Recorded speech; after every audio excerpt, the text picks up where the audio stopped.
नमस्ते दोस्तों, मेरा नाम है रविराज और कायरल वेंचर्स की ओर से मैं आप सभी का तहे दिल से स्वागत करता हूं। दोस्तों, आज हम जानेंगे कम्युनिकेशन मॉडल के बारे में, जिसको हम लोग कहते हैं कायरल ओस्कोप कम्युनिकेशन मॉडल। यस, मैं दोहरा दूं एक बार, कायरल ओस्कोप कम्युनिकेशन मॉडल। ये कम्युनिकेशन मॉडल अगर आपने अप्लाई कर दिया तो आप अपने आप को इफेक्टिवली और बेहतरीन तरीके से एक्सप्रेस कर पाएंगे। आपकी रिसर्च करने की एबिलिटी बढ़ जाते हैं, एनालिटिकल और क्रिएटिव थिंकिंग, क्रिटिकल थिंकिंग की एबिलिटी बढ़ जाते हैं और टॉपिक के ऊपर आपकी महारत हासिल हो जाती है। किसी भी तरीके का कम्युनिकेशन हो, चाहे वो आपका जॉब इंटरव्यू हो, 1-to-1 सेशन हो, प्रेजेंटेशन देना हो, स्टेडियम हो या पोडियम, क्या स्टेडियम हो या पोडियम, आप इफेक्टिवली अपने आप को एक्सप्रेस कर पाते हैं और अपने आप को इवेल्युएट भी कर पाते हैं। आगे आगे जैसा टाइम जाता है वैसे अपने आप को इस मॉडल के थ्रू आप इंप्रूव भी कर पाते हैं। ऐसा है ये कायरल ओस्कोप कम्युनिकेशन मॉडल। बड़ा ही फिनोमिनल, मैग्निफिसेंट और फटाफट रिजल्ट देने वाला है। So are you excited about it? आप सुनना चाहेंगे इसके बारे में कि एक्चुअली ये है क्या और इसमें ऐसी कौन सी 6 चीजें हैं, कौन से 6 स्टेप्स है जो आपको फॉलो करने हैं, और अगर वो आपने रिलीजियसली फॉलो कर दिए तो आपके लाइफ में वो धमाकेदार कम्युनिकेशन वाले रिजल्ट आएंगे। आप धमाकेदार कम्युनिकेशन कर पाएंगे, आप बढ़िया कम्युनिकेट कर पाएंगे। Okay, so are you ready for that? once again I'm asking you, are you ready for that? Once again I'm asking you, are you ready for that? Okay, then let's go for it. ओस्कोप model में O stands for objective. Communication का आपके objective क्या है?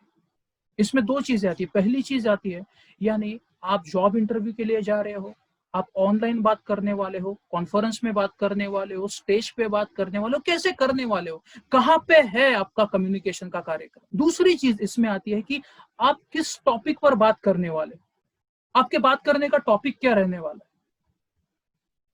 Clear हो गया, clarity आ गई कि यहाँ पे मुझे जाके इस टॉपिक पर बात करनी है। That is known as objective. आपने अपना आउटकम पहले सेट कर दिया। ओके, ओस्कोप मॉडल में S stands for storage. Objective set हो गया, अब बात करते हैं स्टोरेज। जो आपका टॉपिक है उसके ऊपर आपने रिसर्च करना शुरू कर दी। आपने इंटरनेट से, बुक से, ऑडियो से, वीडियो से, एक्सपर्ट से मिलकर डिस्कस करके बहुत सारी इंफॉर्मेशन इकट्ठा कर दी। वो हो गया स्टोरेज। अब जो स्टोरेज है उसके ऊपर आपने अप्लाई कर दिया step number 3, which is known as contemplation. Contemplation यानी ऑब्जेक्टिव के रिलेटेड जो आपने स्टोरेज किया है उसके ऊपर आप अपना दिमाग लगा रहे हैं, उसके ऊपर आप सोच रहे हैं कि बॉस ये चीज ऐसी क्यों है, इसने ऐसा कहा लेकिन उसने वैसा क्यों कहा है, ये चीज के बारे में, ये चीज में और क्या होना चाहिए था, ये चीज में क्या मिसिंग है, और कहीं से कौन से अलग रेफरेंसेस आ रहे, अरे ये कैसे मिसप्लेस हो गया, अरे इसमें कुछ सेंस नहीं बैठ रहा है, अच्छा लॉजिक कंक्लूजन पे ऐसे लाया आदमी। आप सोच रहे हो, जो भी इंफॉर्मेशन आपके पास है उसके रिलेटेड आप सोच रहे हो, उसको बोलते हैं हम लोग कंटेम्पलेशन। आप कंटेम्पलेट कर रहे हो।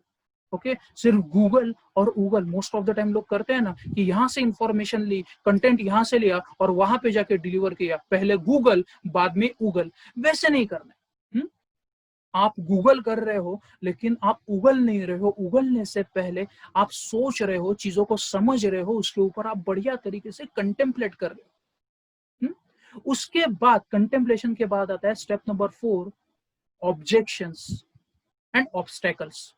ओ for objective, S for storage. मैं दोहरा दे रहा हूं वापिस, O for objective, S for storage, C for contemplation and again O for objection या ऑब्स्टेकल्स। ऑब्जेक्शन यानी क्या, जो मैंने सोचा है, जो मैं अभी बात करने वाला हूं जिस टॉपिक पर, उस टाइप के टॉपिक पर किस तरीके के सवाल आ सकते हैं, जो मैंने प्रिपेयर किया है उस टॉपिक पर किस टाइप के अतरंगी और सतरंगी सवाल आ सकते हैं।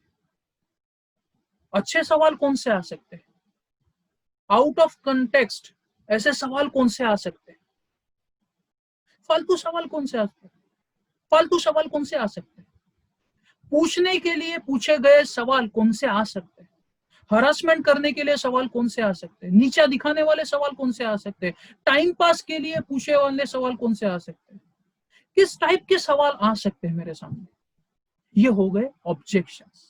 मैं प्रेजेंट करने के लिए जाऊंगा, सपोज मैं ऑनलाइन प्रेजेंट कर रहा हूँ, तो ऑनलाइन ऑब्स्टेकल्स क्या आ सकते हैं? नेट नहीं चल सकता है, इलेक्ट्रिसिटी जा सकती है, सेटिंग आ सकती है, कोई घर में बीमार पड़ सकता है, मुझे बुखार आ सकता है, मुझे हेडेक हो सकता है, उस दिन सामने वाले का इंटरनेट खराब हो सकता है, सामने वाले के पीसी का कुछ इश्यू हो सकता है, लैपटॉप चलते चलते बंद पड़ जा सकता है ड्यूरिंग द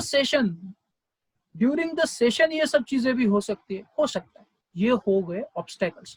और आपने सोचा ऑब्स्टेकल्स क्या आ सकते हैं, और आप जो प्रेजेंट करने वाले उसके ऊपर किस टाइप के सवाल आ सकते हैं, किस टाइप के बाउंसर्स यॉर्कर्स आ सकते हैं।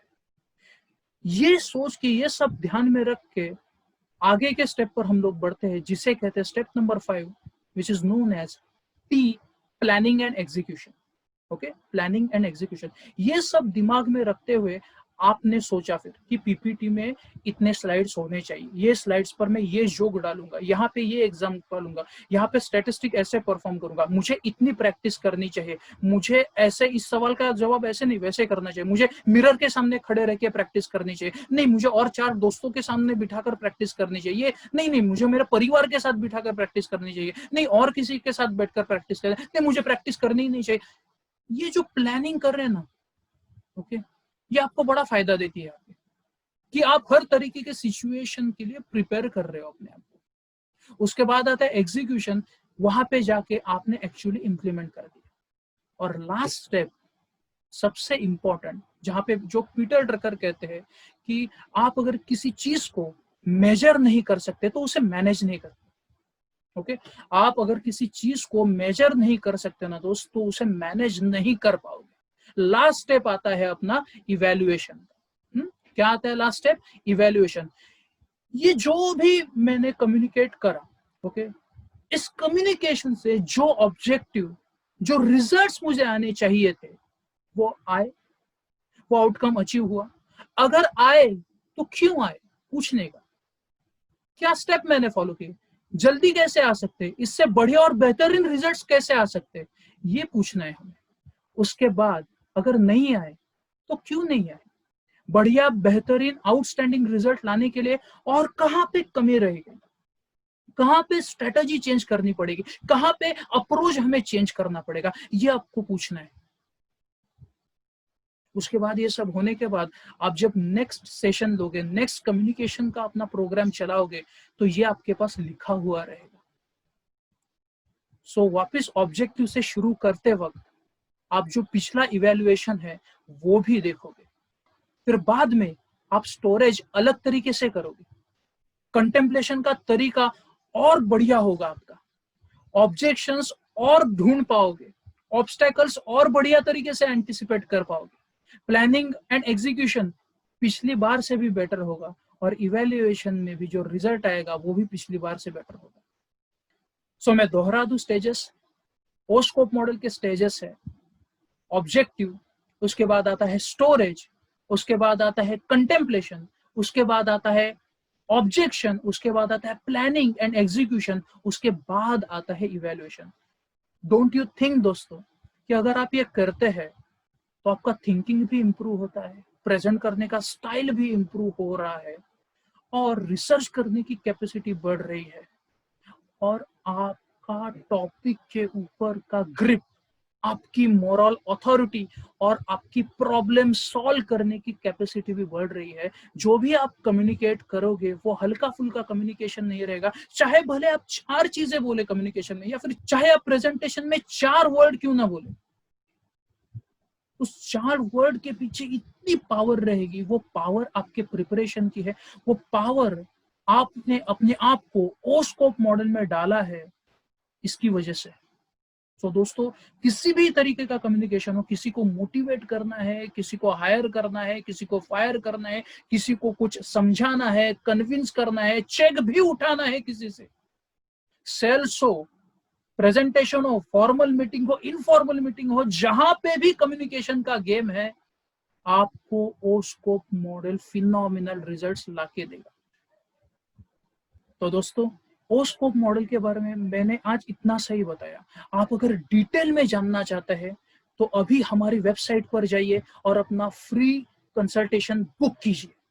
दोस्तों, मैंने अभी जो बताया ओस्कोप मॉडल के बारे में वो बहुत कम बताया है, और आप डिटेल में अगर जानना चाहते हो स्कोप मॉडल के बारे में, अपने कम्युनिकेशन को और बेहतर इंप्रूव, दोस्तों अभी जो मैंने आपको स्कोप मॉडल के बारे में बताया है, बहुत कम बताया है, आप भी अपने कम्युनिकेशन को इंप्रूव करना चाहते हैं, आप भी बढ़िया तरीके से एक्सप्रेस करना चाहते हैं, इफेक्टिवली एक्सप्रेस करना चाहते हैं, तो अभी इसी वक्त हमारी वेबसाइट पर जाइए और अपना फ्री कंसल्टेशन बुक कीजिए। लिंक डिस्क्रिप्शन में दिया हुआ है, या यहाँ पे मोबाइल नंबर है 9665232622 और 9004682289। इन मोबाइल नंबर्स पर कॉल, व्हाट्सएप या एसएमएस कीजिए, हम लोग सामने से रिस्पॉन्ड करेंगे। फिर मिलेंगे। Thank you so much guys for your time, thank you so much for listening to me. हम फिर मिलेंगे।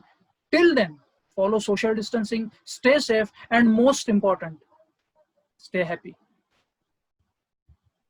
Chiral Ventures, precise, profitable results.